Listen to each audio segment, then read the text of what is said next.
Very good evening to all of you. You are at Target Study Points with Manish Rajput. तो हम physics में हम force के बारे में पढ़ चुके थे, टाइप्स ऑफ फोर्स के बारे में पढ़ लिया था हमने, गैलीलियो एक्सपेरिमेंट पढ़ लिया था, followed by Newton first law. हमने न्यूटन फर्स्ट लॉ तक कंप्लीट कर लिया था। आज हम पढ़ेंगे इनर्शिया के बारे में। आज हम पढ़ेंगे इनर्शिया के बारे में। इनर्शिया के बारे में तो इनर्शिया बेसिकली इनर्ट वर्ड से बना है। किससे बना है? इनर्ट वर्ड से। इनर्ट का मतलब है नॉट एक्टिव। वो एक्टिव नहीं है।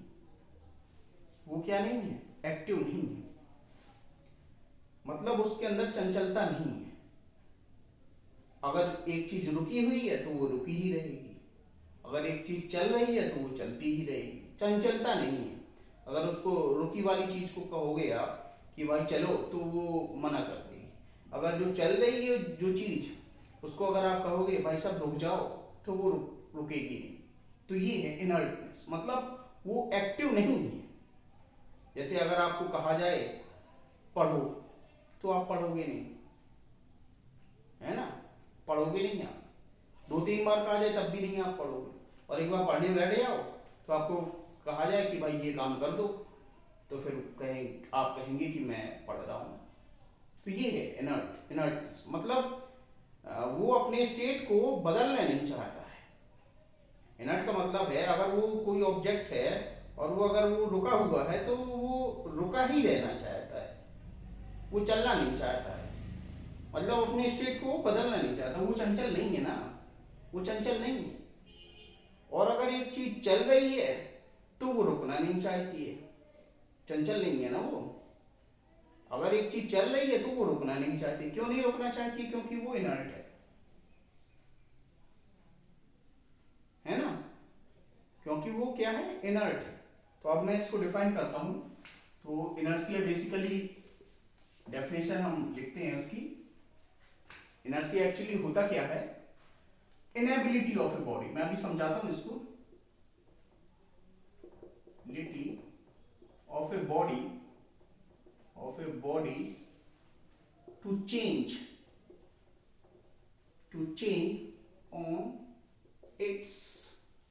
on its state of rest are of uniform motion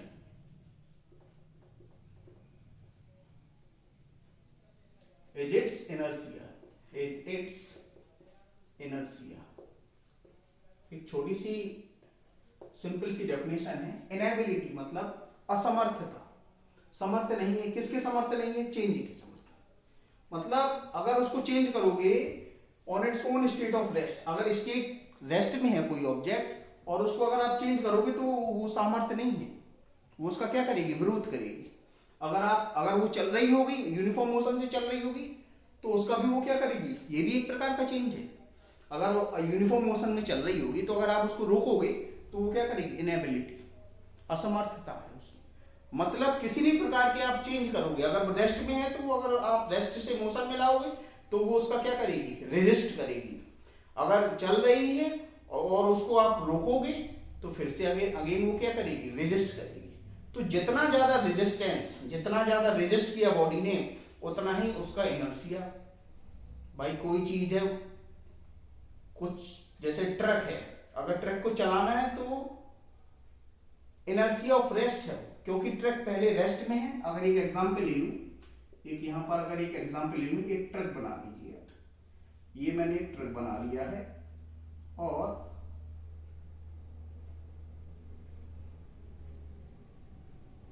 ये ट्रक है, क्योंकि आप पहले से क्या है,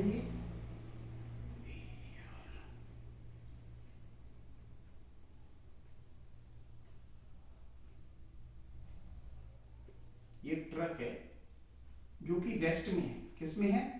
रेस्ट में। और रेस्ट में है तो यानी वेलोसिटी उसकी कितनी? 0। अब ये रेस्ट में है तो अगर मैं फोर्स लगाऊंगा तो ये रेजिस्ट करेगा कि नहीं करेगा? रेजिस्ट करेगा कि नहीं करेगा?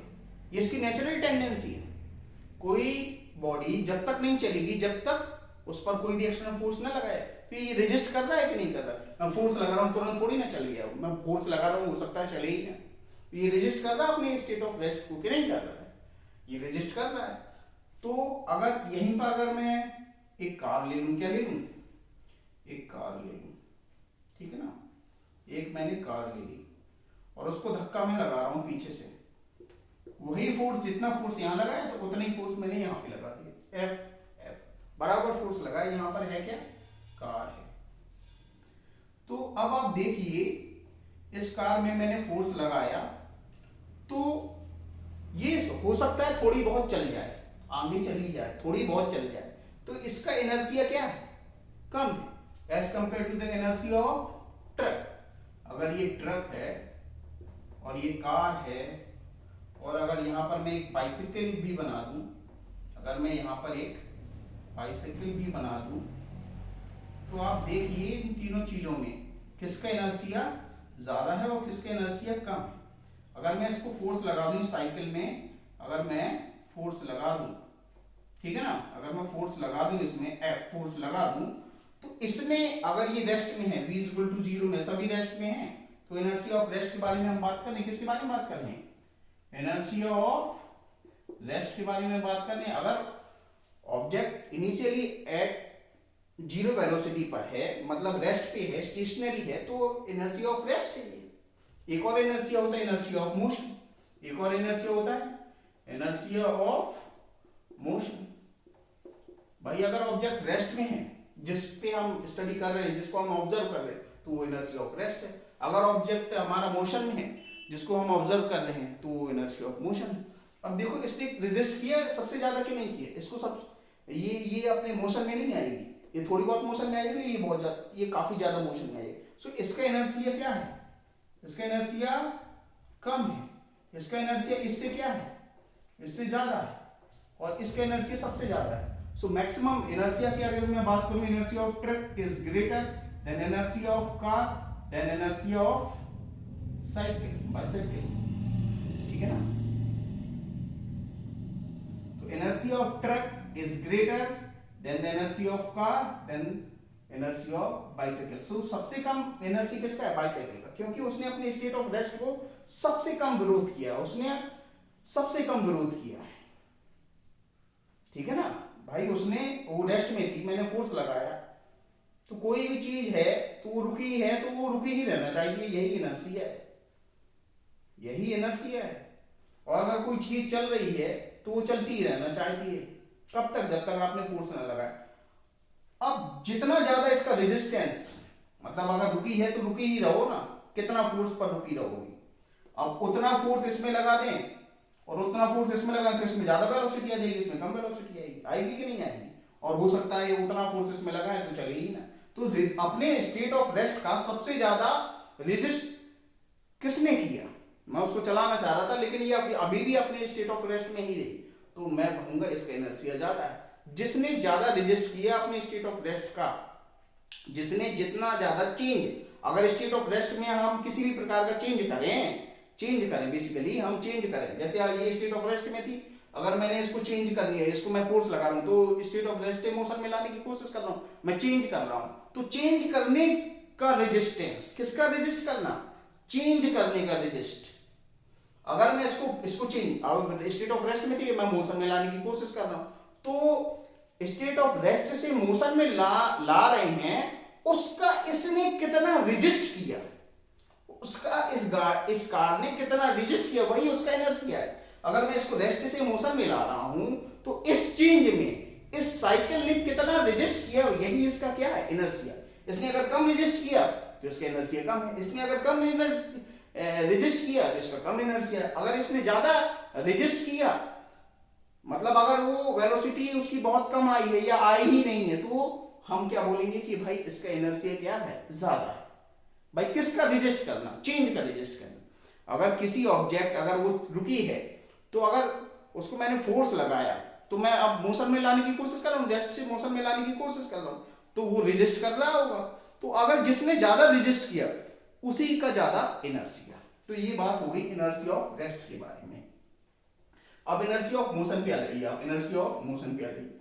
अब यही यही ट्रक अगर आप मान लीजिए, यही ट्रक को मान लीजिए, पहिया थोड़ा पीछे बना दिया, ये ट्रक है और अब क्या हो रहा है, अब ये velocity is not equal to 0 है। मान लीजिए 10 मीटर पर सेकेंड से चल रही है, मैं मान लीजिए 10 मीटर पर सेकेंड से चल रही है, फोर्स लगा रहा हूं मैं, इंजन के द्वारा फोर्स लग रहा हूं, फोर्स ऑफ फ्रिक्शन के कारण ये चल रही है।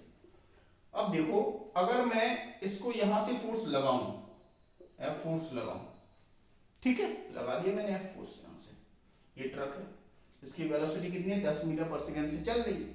तो अब इसका स्टेट ऑफ रेस्ट है या state of motion, state of motion, क्योंकि velocity is not equal to 0, so state of motion.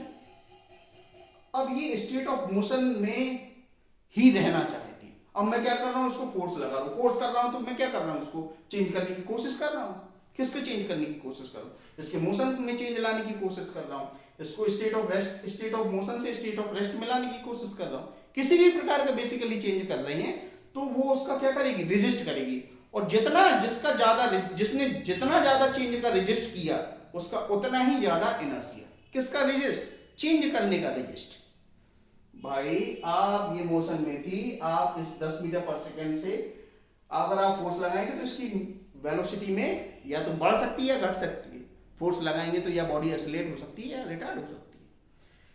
अब यहां पर अपोजिट डायरेक्शन में लग रहा है फोर्स, तो जाहिर सी बात है ये क्या होगी, स्लो डाउन होगी। स्लो डाउन होगी तो बॉडी में कौन सा फोर्स लग रहा होगा, रिटार्डिंग फोर्स लग रहा होगा। रिटार्डिंग फोर्स लग रहा है तो ये बॉडी क्या करेगी, रुकने की कोशिश करेगी।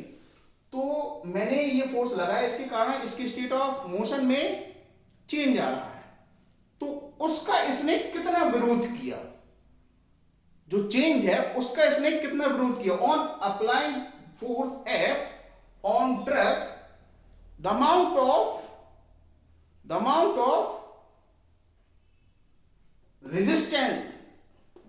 resistance that the truck offered is its inertia।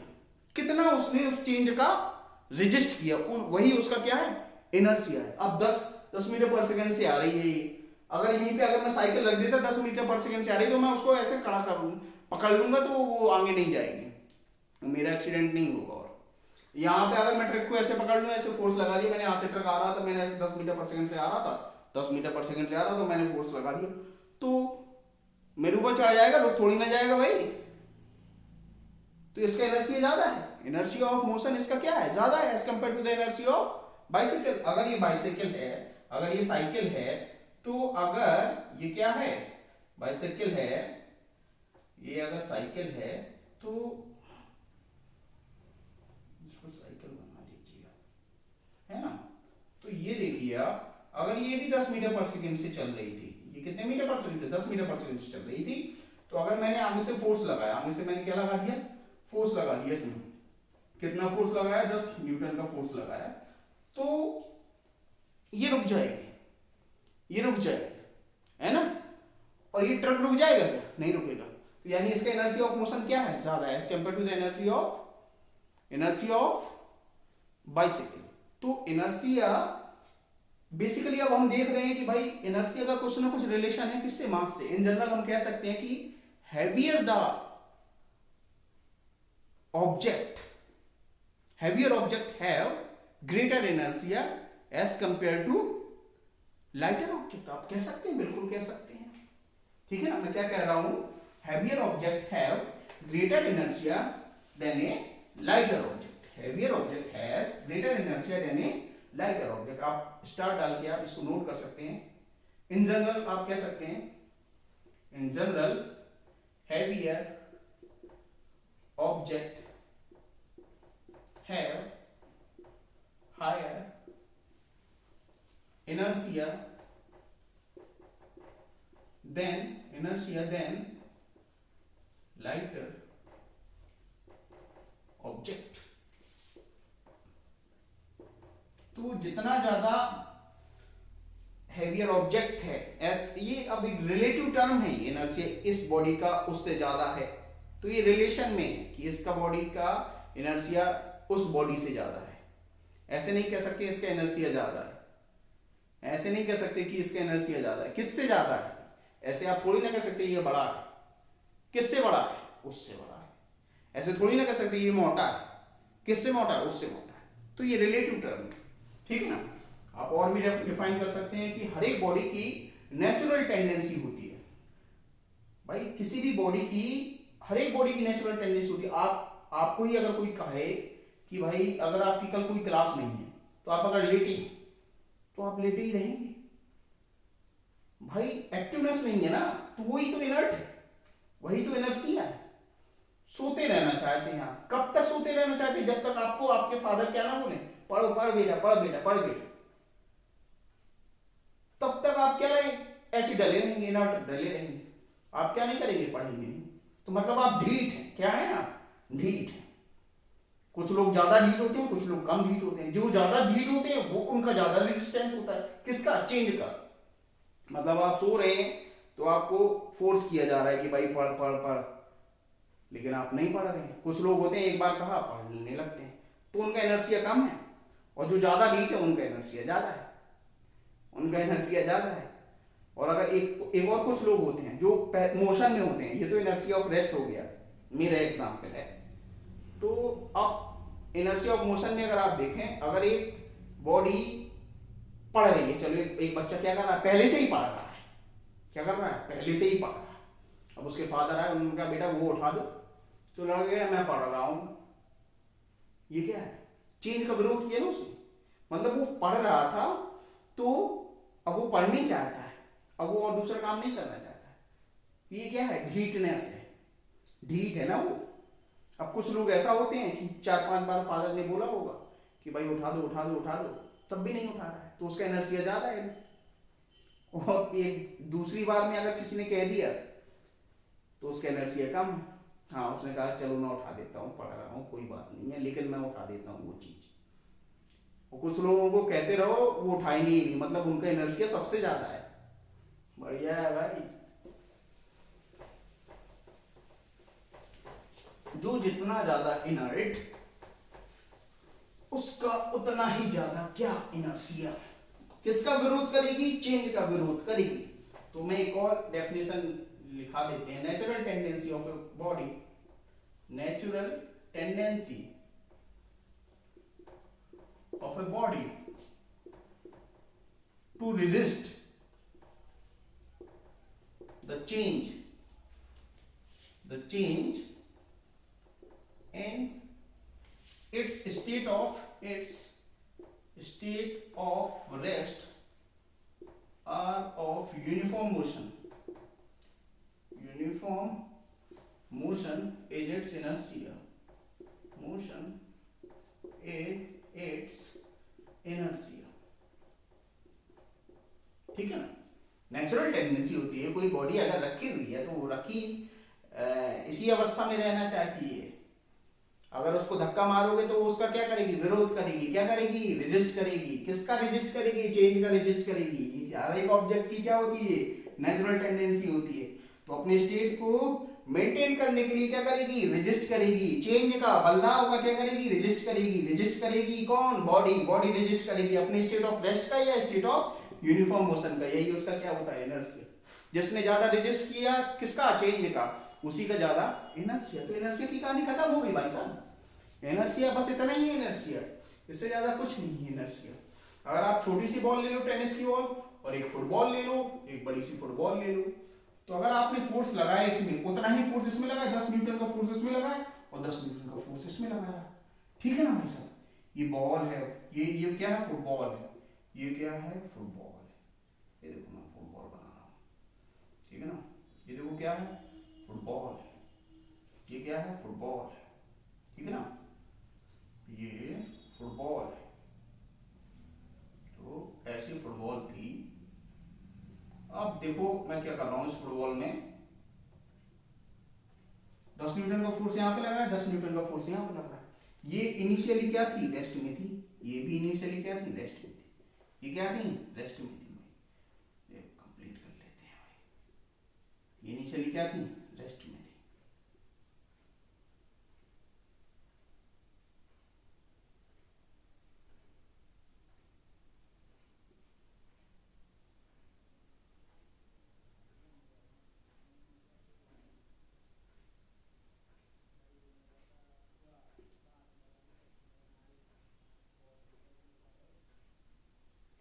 तो ये इनिशियली एट रेस्ट में थी। 10 न्यूटन का फोर्स मैंने यहाँ पे लगाया, 10 न्यूटन का फोर्स मैंने यहाँ पे लगाया।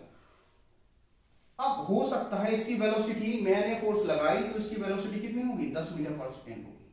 कितनी हो गई? After the application of force, after the application of force,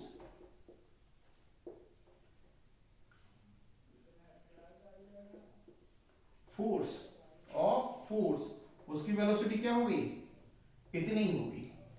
अब ये इनिशियल वेलोसिटी थी उसकी, क्या थी इनिशियल वेलोसिटी, 0 थी। ये इसकी इनिशियल वेलोसिटी थी। इसमें भी 10 न्यूटन का फोर्स मैंने लगाया, इसमें भी मैंने 10 न्यूटन का फोर्स लगाया। फाइनल वेलोसिटी इसकी कितनी हो गई, 10 मीटर पर सेकेंड। अब इसका after the application of force, after applying force, तो इसकी फाइनल वेलोसिटी कितनी हो गई, 3 मीटर पर सेकेंड। तो बताओ किसने ज्यादा रेजिस्ट किया? ये ज्यादा मोशन में आ गई ना भाई, ये कम मोशन में आई।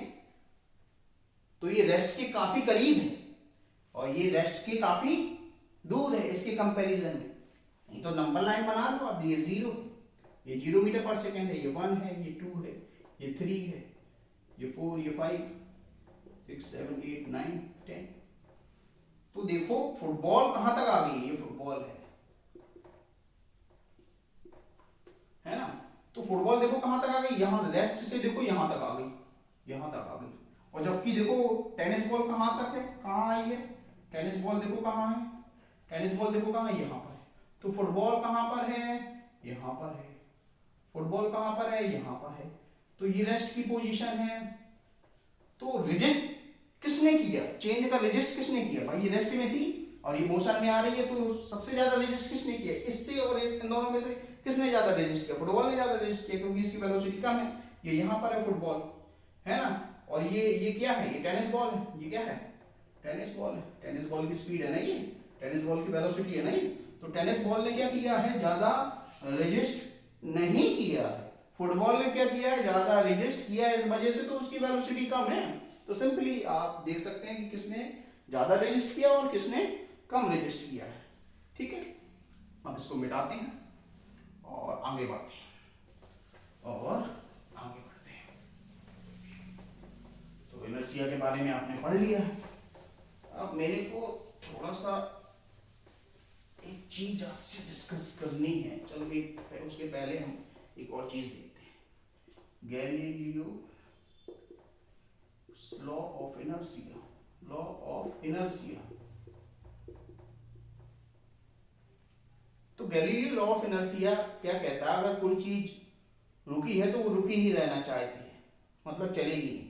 रेजिस्ट कर रही थी ना, अगर रुकी थी, अभी फुटबॉल रुकी थी, अभी ट्रक रुका हुआ था, तो उसको हम चला रहे थे, तो वो क्या कर रही थी, अपने ही स्टेट में रहना चाहती थी। रेजिस्ट कर रही थी कि नहीं कर रही थी, जो इनर्शिया मैं बोलता हूं। और मोशन में थी तब भी, अगर मोशन में तो उसको अगर आप रोकने की कोशिश करोगे तब भी वो क्या करेगी, रेजिस्ट करेगी कि नहीं करेगी, रेजिस्ट कर रही थी। मतलब चेंज का क्या कर रही थी, विरोध कर रही थी। चेंज का क्या कर रही थी, किसी भी प्रकार के बदलाव का, उसके मोशन में अगर किसी भी प्रकार के बदलाव करोगे, कोई भी परिवर्तन करोगे, कोई भी चेंज करोगे, तो उसका वो क्या करेगी, विरोध करेगी। अपने स्टेट ऑफ रेस्ट में भी, अपने स्टेट ऑफ मोशन में भी क्या करेगी, विरोध करेगी। अब ये विरोध आपने न्यूटन के फर्स्ट लॉ में भी देखा है, न्यूटन के फर्स्ट लॉ में भी देखा है, जो एक सजेशन था किसके द्वारा, गैलीलियो के द्वारा। जो एक सजेशन था किसके द्वारा, गैलीलियो के द्वारा। उन्होंने कहा था बॉडी अगर स्टेट ऑफ रेस्ट में है या स्टेट ऑफ मोशन में है, तो जब तक उसमें कोई भी परिवर्तन नहीं आएगा, जब तक अनबैलेंस फोर्स ना लगाया गया, है ना। तो यहां पर भी गैलीलियो लॉ ऑफ इनर्शिया या Newton first law of motion एक ही चीज तो है बेसिकली दोनों। भाई वो भी कह रहे हैं कि हम भाई अगर रेस्ट में है तो रेस्ट में ही रहेंगे, और मोशन में है तो मोशन में ही रहेंगे। और ये भी कह रहे हैं अगर हम रेस्ट में है तो हम मोशन का विरोध करेंगे, है ना। और अगर हम मोशन में है तो किसी भी प्रकार के चेंज को हम उसका क्या करेंगे, विरोध करेंगे। तो दोनों ही एक ही चीज तो कह रही है, आई बात समझ में नहीं। ये कह रहे अगर हम रेस्ट में, न्यूटन का फर्स्ट लॉ क्या कह रहा है, न्यूटन का फर्स्ट लॉ क्या कह रहा है, न्यूटन का फर्स्ट लॉ क्या कह रहा है, न्यूटन का फर्स्ट लॉ क्या कह रहा है फर्स्ट लॉ ऑफ मोशन वो कह रहा है कि भैया अगर हम रेस्ट में है तो रेस्ट में ही रहेंगे, अगर हम मोशन में है तो हम मोशन में ही रहेंगे। कब तक? जब तक कोई भी फोर्स हम पर अनबैलेंस फोर्स ना लगाया गया हो। तो यही तो Galileo law of inertia. Inertia basically क्या कहता है? इनर्शिया क्या कहता है कि अगर कोई चीज रुकी है तो वो रुकी ही रहना चाहिए, अगर आप चेंज करोगे तो वो उसको क्या करेगी? रेजिस्ट करेगी। अगर कोई चीज चल रही है तो वो चलती ही रहना चाहिए, अगर आपको चेंज करोगे तो वो क्या करेगी? उसका विरोध करेगी। तो दोनों ही एक ही चीज तो है।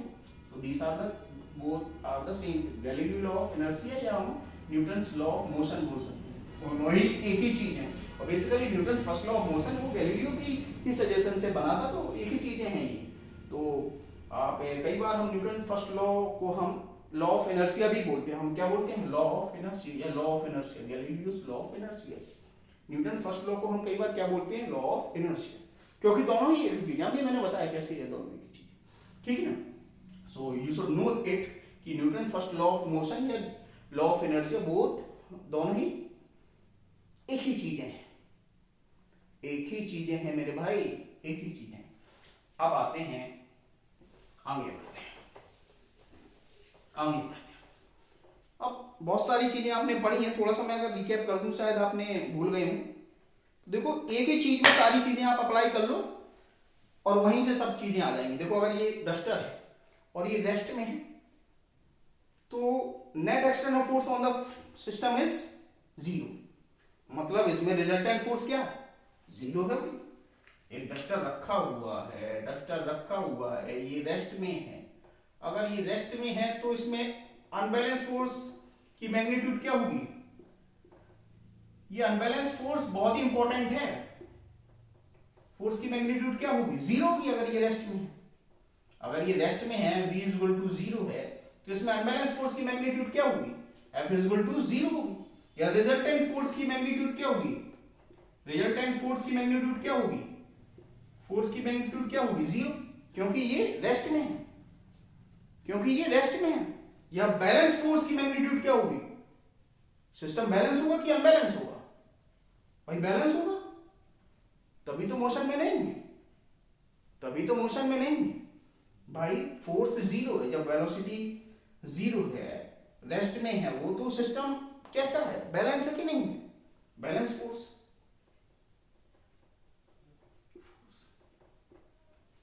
बैलेंस फोर्स लग रहे हैं इसमें, बैलेंस फोर्स लग रहे हैं इस बॉडी में, मतलब अनबैलेंस फोर्स 0 है। बैलेंस फोर्स क्या है? बैलेंस फोर्स लग रहे हैं इस बॉडी में। कैसे लग फोर्स लग रहे हैं? बैलेंस फोर्स लग रहे हैं। मतलब अनबैलेंस फोर्स किसी भी प्रकार का अनबैलेंस फोर्स नहीं है, ना रिजल्टेंट फोर्स है, ना net force on the system की वैल्यू भी क्या है? 0 है। Net force on the system की वैल्यू क्या है? 0 है, की वैल्यू क्या है? 0 है। और एक्सीलरेशन क्या होगा? 0 होगा। एक्सीलरेशन 0 होगा तो फाइनल वेलोसिटी 1 घंटे बाद आओ तब भी ये रेस्ट में रहेगी, तब भी ये बॉडी क्या रहेगी? रेस्ट में रहेगी। अब सपोज दैट मैंने इसमें फोर्स लगा दिया, तो ये अब ये जो बॉडी थी इसमें मैंने फोर्स लगा दिया, एक्सटर्नल फोर्स लगा दिया, तो इस फोर्स के कारण इसकी वेलोसिटी में भी चेंज आएगा और बॉडी एक्सीलरेट भी करेगी, और बॉडी एक्सीलरेट करेगी। और यही ये क्या है? अनबैलेंस फोर्स है। यही ये क्या है? अनबैलेंस फोर्स है। यही ये क्या है? Net external force. यही ये क्या है? Net external force. इसी फोर्स की वजह से क्या हो रहा है? इसमें मोशन हो रहा है। इसी फोर्स की वजह से इसमें मोशन हो रहा है। तो आप हमेशा अगर किसी बॉडी में मोशन में चेंज आ रहा है तो उस बॉडी में जरूर कोई ना कोई फोर्स लगा होगा, क्योंकि बिना फोर्स के मोशन संभव है ही नहीं। बिना फोर्स के मोशन में चेंज आ जाए ऐसा हो ही नहीं सकता। ये न्यूटन ने अपने फर्स्ट लॉ में कह दिया था। अगर रेस्ट में है तो रेस्ट में ही रहेगी, मोशन में है तो मोशन में ही रहेगी। कब तक? जब तक अनबैलेंस फोर्स ना लगाया गया। तो उसको जस्टिफाई नहीं करना है हमें दोबारा, वो जस्टिफाइड है अपने आप, हर एक एग्जाम्पल में जस्टिफाइड है। अभी तक जितने भी प्रैक्टिकल किए गए उनमें सब में जस्टिफाइड है। तो अगर कोई भी बॉडी में अगर मोशन में चेंज आया, स्टेट ऑफ रेस्ट में चाहे स्टेट ऑफ मोशन में चेंज आया, तो उसमें 100% कोई ना कोई बाहरी बल लगा। इससे आपको कॉन्फिडेंट होना चाहिए कि भाई उसमें फोर्स तो लगा है, तभी तो वो अपने मोशन को चेंज कर रही है, तभी तो अपने मोशन को चेंज कर रही है। जैसे जैसे जैसे मैं कहूं, जैसे मैं अगर दो ऑब्जेक्ट को ले लेता हूं, एक इसको ले लिया है, जैसे मैंने इसको ले लिया, दो ऑब्जेक्ट को ले लिया, तो देखो और कुछ ले लेते हैं, ठीक नहीं है। जैसे मैंने इसको ले लिया, ठीक है ना, इसको ले लिया, एक बॉक्स छोटा सा डब्बा ले रखा है मैंने, ऊपर मैंने ये ले रखा है, तो मैं देखो नीचे वाले डब्बे में क्या लगा रहा हूँ, फोर्स लगा रहा हूँ, नीचे वाले डब्बे में क्या लगा रहा हूँ, फोर्स लगा रहा हूँ, और ऊपर वाले डब्बे को आपको ऑब्जर्व करना है, ऊपर वाले डब्बे को क्या करना है, ऑब्जर्व करना है। ये नीचे वाला डब्बा है, ये ऊपर वाली डब्बी, तो नीचे वाले डब्बे ऊपर वाले डब्बे को आपको ऑब्जर्व करना है, क्या करना है, ऑब्जर्व करना है। तो ऑब्जर्व करिए इसको, आप देखिए इसको, मैंने इसमें फोर्स लगाया, नीचे वाले डब्बे में फोर्स लगाऊं, अब ऊपर वाले डब्बे में मैंने कोई फोर्स नहीं लगाया, ऊपर वाली डब्बी में मैंने कोई फोर्स नहीं लगाया, लेकिन ये मोशन में आ गई कि नहीं आ गई, मोशन में आ गई। मेरे हिसाब से तो मैंने इसमें फोर्स लगाया है, इसमें फोर्स लगाया तो इसी में मोशन होना चाहिए, इसमें नहीं होना चाहिए। आई बात समझ में कि नहीं आई? लेकिन हो क्या रहा है, ये भी मोशन में आ गई, ये भी मोशन में आ गई है, ऊपर वाला ब्लॉक भी, ये अपर है ये लोअर है। आई बात समझ में कि नहीं आई? है ना, ये अपर है और ये लोअर, इसमें मैंने फोर्स लगाया तो ये मोशन में, पूरा ही मोशन में आ गया, यानी ये रेस्ट में था, इस पर मैंने फोर्स नहीं लगाया, यानी इस पर कोई ना कोई फोर्स जरूर लगा होगा, तभी तो ये मोशन में आई। मैंने कहा था ना अभी, अगर कोई चीज रेस्ट में है तो रेस्ट में ही रहेगी जब तक उसमें फोर्स ना लगाया गया, यानी इसमें कोई ना कोई फोर्स लगा है। अब इसमें देखो तो कौन सा फोर्स लगा है, अब इसके एग्जाम्पल के द्वारा सब पता चल जाएगा, resultant force, balance force, unbalance force, contact force, frictional force, सारी चीजें आपकी रिवाइज हो जाएंगी।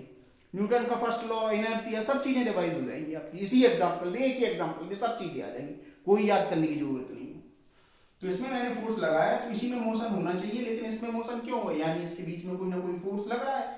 अब ये दो सरफेस है कि नहीं है, दो सरफेस है कि नहीं है, अब इसको रख देता हूं मैं, आप इसी को मान लीजिए, अब एक ऊपर वाली सरफेस है और एक नीचे वाली सरफेस, इन दोनों सरफेस के बीच में कोई ना कोई कांटेक्ट फोर्स लग रहा है कि नहीं लग रहा है, इन दोनों सरफेस के बीच में कोई ना कोई कांटेक्ट फोर्स लग रहा है कि नहीं लग रहा है, बिल्कुल लग रहा है, उसी की वजह से तो मोशन हो रहा है, उसी की वजह से तो मोशन हो रहा होगा ऊपर वाली बॉडी। अब देखो कांटेक्ट फोर्स मैंने आपको कौन कौन से पढ़ाए थे, कांटेक्ट फोर्स कौन कौन से पढ़ाए थे मैंने, एक तो नॉर्मल रिएक्शन पढ़ाया था मैंने, क्या पढ़ाया था, नॉर्मल रिएक्शन, रिएक्शन फोर्स, और एक मैंने बताया था आपको, एक मैंने बताया था फ्रिक्शनल फोर्स, फ्रिक्शनल फोर्स, और एक मैंने बताया था आपको फ्रिक्शनल फोर्स। अब देखो ये ऊपर गई क्या, ये बॉडी ऊपर गई क्या, बताओ, नॉर्मल रिएक्शन क्या होती है, नॉर्मल रिएक्शन बेसिकली होती क्या है, नॉर्मल फोर्स क्या होता है बेसिकली, नॉर्मल फोर्स क्या होता है, रिएक्शन भी लिख सकते हैं, नॉर्मल फोर्स भी लिख सकते हैं, और नॉर्मल फोर्स बेसिकली होता क्या है, नॉर्मल फोर्स होता क्या है, दो सरफेस के बीच में जो दो सरफेस है उनके परपेंडिकुलर होता है, वो लगता कैसे है, परपेंडिकुलर लगता है, ये इस पर लग गया और ये नीचे वाले ब्लॉक पर लग गया, सरफेसेस के क्या रहता है, वो परपेंडिकुलर रहता है, ये है ना, तो देखो इसके सरफेस की क्या है, परपेंडिकुलर, ये फोर्स क्या है, परपेंडिकुलर है ना, ऊपर वाले ब्लॉक के, और नीचे वाले ब्लॉक की देखो इस सरफेस की क्या है, परपेंडिकुलर है, देखो है कि नहीं है, परपेंडिकुलर। तो normal force is perpendicular to the surfaces in contact, ये हमने बताया था। अब मोशन इस डायरेक्शन में हो रहा है, गोली इस तरफ चलाओगे तो ऊपर थोड़ी नहीं जाएगी, बताओ भाई, और ऊपर चलाओगे तो आगे नहीं जाएगी, गोली अगर हॉरिजॉन्टली चलाओगे तो आगे जाएगी, ऊपर चलाओगे तो ऊपर जाएगी, ऊपर चलाओगे तो ऐसे नहीं जाएगी, तो और ऐसे चलाओगे तो ऊपर नहीं जाएगी, सिंपल है बात भाई। अगर किसी बॉल को ऊपर फेंकोगे तो बॉल कहां जाएगी, ऊपर जाएगी, ऊपर जाएगी, ऐसे नहीं जाएगी। अगर बॉल को आपने ऐसे फोर्स लगाया तो बॉल ऐसे जाएगी, रोल करते हुए हॉरिजॉन्टल सरफेस में जाएगी, रोल करते हुए हॉरिजॉन्टल सरफेस में जाएगी। अगर बॉल को ऊपर फेंका है, फोर्स अगर आपने ऊपर लगाया तो बॉल ऊपर जाएगी, अगर फोर्स आपने ऐसे लगाया तो बॉल ऐसे जाएगी। और अगर बॉल को आपने ऐसे फेंका तो बॉल ऊपर भी जाएगी और ऐसे भी जाएगी। अब देखो बॉल यहां पर गई है तो देखो एक्स इतना चल गया है और देखो वाई में कितना चल गया है, इतना चल गया है, यानी बॉल ऊपर भी गई है और बॉल ऐसे भी गई है, हॉरिजॉन्टल मूवमेंट भी है। तो अगर आपने कंप्लीटली ऊपर ही को फोर्स लगाया है तो बॉल सिर्फ और सिर्फ ऊपर जाएगी, और अगर कंप्लीटली आपने हॉरिजॉन्टल फोर्स लगाया है, परपेंडिकुलर फोर्स लगाया तो बॉल ऊपर जाएगी, अगर आपने हॉरिजॉन्टल फोर्स लगाया तो बॉल रोल करके जाएगी, और किसी एंगल पे लगाया फोर्स तो बॉल एक्स वाई प्लेन पर चलेगा, है ना। डिपेंड करता है आपने फोर्स कैसा लगाया। तो यहाँ पे परपेंडिकुलर फोर्स यानी ये जो ऊपर वाला ब्लॉक था उसमें ये वर्टिकल मोशन तो हो नहीं रहा था, वर्टिकल मोशन तो हो नहीं रहा था, ये ऊपर जा रही थी क्या, नहीं जा रही थी, यानी ऊपर की डायरेक्शन में इसमें कोई फोर्स नहीं लगा होगा। भाई जब ऊपर की डायरेक्शन में कोई मोशन नहीं हुआ तो ये क्यों जाएगी, ऊपर की डायरेक्शन में कोई फोर्स मोशन ही नहीं हुआ तो फोर्स भी ऊपर की डायरेक्शन में नहीं लग रहे होंगे। आई बात समझ में कि नहीं आई। तो ऊपर की डायरेक्शन यानी नॉर्मल फोर्स के कारण, नॉर्मल फोर्स के कारण ये मोशन नहीं हुआ, यानी कौन से फोर्स के कारण मोशन हुआ, फ्रिक्शनल फोर्स के कारण मोशन हुआ, क्योंकि ये हॉरिजॉन्टली मूव करी है। और आपने पढ़ा भी था कि फ्रिक्शन फोर्स कैसे होते हैं, along the surfaces in contact में लगते हैं, parallel to the surface in contact. Component of force, component of reaction force parallel to the surfaces in contact, component of reaction force parallel to the surface in contact। तो ये friction force के कारण ही इसमें motion हुआ होगा। अब ये चीज आगे गई, ये चीज आगे गई, ये चीज आगे गई, इसमें दो सरफेस है, ऊपर वाली एक नीचे वाली, तो मैंने ऊपर वाली किसकी है, इस डब्बी की है, और नीचे वाली किसकी है, इसकी है।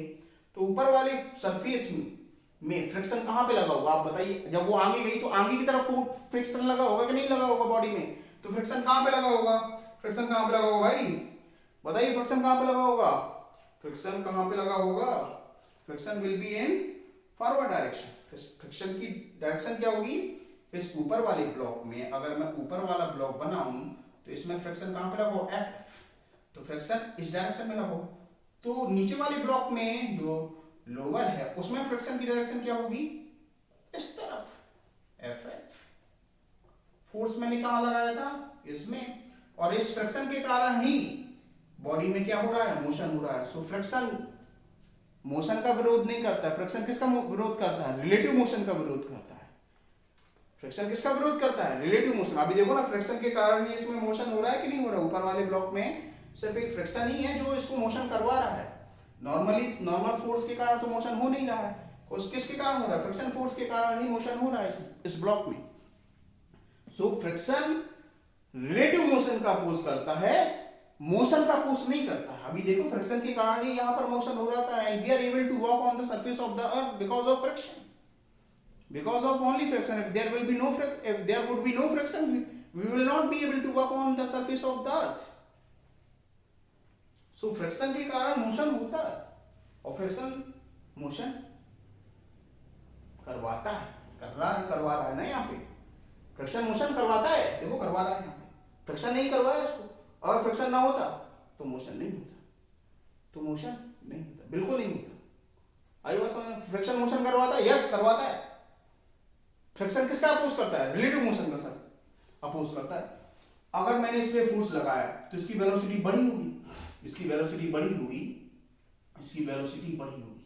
जैसे अब दूसरा एग्जांपल ले लेते हैं तो उसमें आपको समझ में आ जाएगा कि भाई कैसे फ्रिक्शन रिलेटिव मोशन का अपोज करता है, कैसे।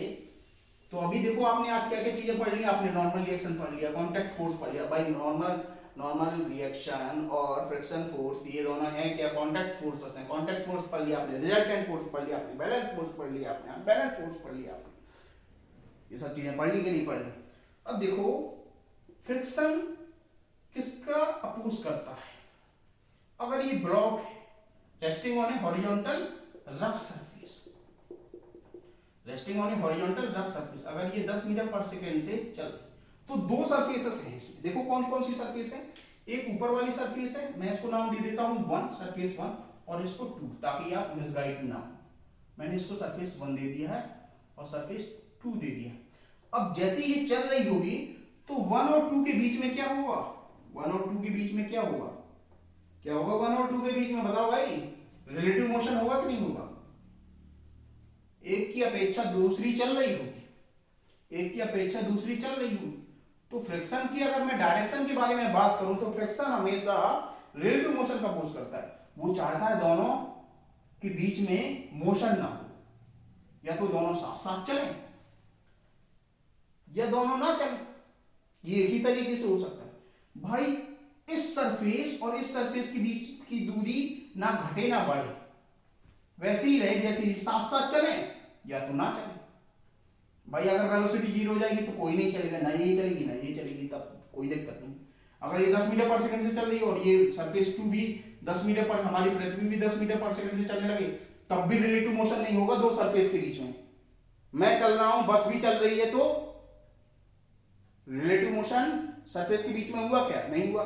ना मेरी सरफेस, मेरा फुट स्लिप नहीं किया, ना बस का सरफेस स्लिप नहीं किया, तो दोनों ही सरफेस कॉमन वेलोसिटी से चल रही, तो कॉमन वेलोसिटी से अगर चले तो रिलेटिव स्लिपिंग कहां हुई? जब तक रिलेटिव स्लिपिंग नहीं हुई तब तक काइनेटिक फ्रिक्शन की वैल्यू क्या? 0। काइनेटिक फ्रिक्शन की क्या? 0। जितना भी फ्रिक्शन रहा होगा वो कौन सा फ्रिक्शन रहा होगा? स्टैटिक फ्रिक्शन रहा होगा। दो प्रकार के फ्रिक्शन भी होते हैं आपके भाई साहब। फ्रिक्शन कितने प्रकार के होते हैं? 2 प्रकार के होते हैं। फ्रिक्शन कितने प्रकार के होते हैं? 2 प्रकार के होते हैं। एक तो काइनेटिक फ्रिक्शन और एक स्टैटिक फ्रिक्शन। एक static friction, static friction, static friction, और दूसरा काइनेटिक फ्रिक्शन। दूसरा काइनेटिक फ्रिक्शन, दूसरा क्या? Kinetic friction. जब दो सरफेस आपस में स्लिप करें तब काइनेटिक फ्रिक्शन लगता है, स्लिप करें, और जब स्लिप ना हो, जब स्लिप का टेस्ट, तो स्टैटिक फ्रिक्शन लगता है। अब ये अगर स्लिप कर रही है, 10 मीटर पर सेकंड से चल रही है और ये नहीं चल रही है, तो क्या होगा?